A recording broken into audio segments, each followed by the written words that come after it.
Now, there's also a very new aspect to this, and that's the rise of the social media manager, somebody whose job it is to manage these social networks. Now, did you perhaps come across any of that type of, any of the issues around that type of role in your research? There are a lot of issues around it.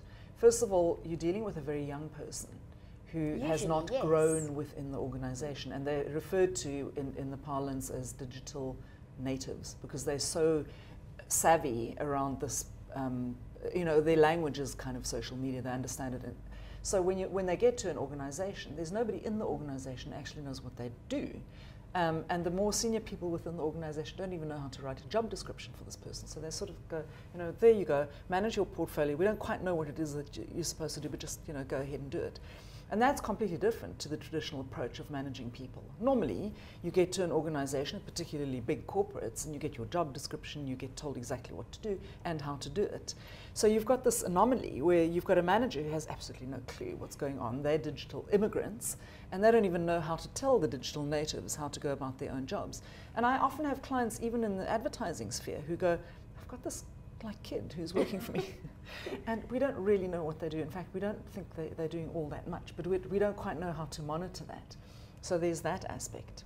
Then there's another aspect where you have people who actually manage the portfolios on behalf of clients. That's even more dangerous because they're actually sitting managing major portfolios for big corporates. And once again, people don't really know what it is that they're supposed to be doing, and the damage, the potential damage that can be caused with an unwitting post of that person who is managing clients on behalf of an organization. That's big, and I think people really need to look at it and regulate it better.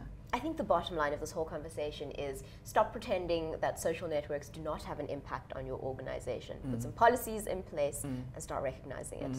And start managing it. Absolutely. Talk to us about your book. Yes. Where can we find it, and what type of person would best benefit from your book? It's a Jupiter's published book, so it was published by Jupiter, and Jupiter manages their sales online, so it's found online on the Jupiter website.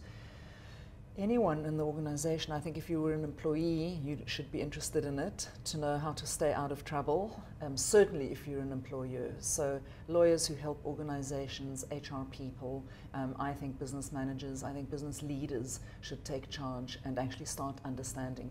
If you look at the stats and how many people are actually on social media, you know, 1 billion users on Facebook, and 80% of all employees manage their social media pages on their smartphones.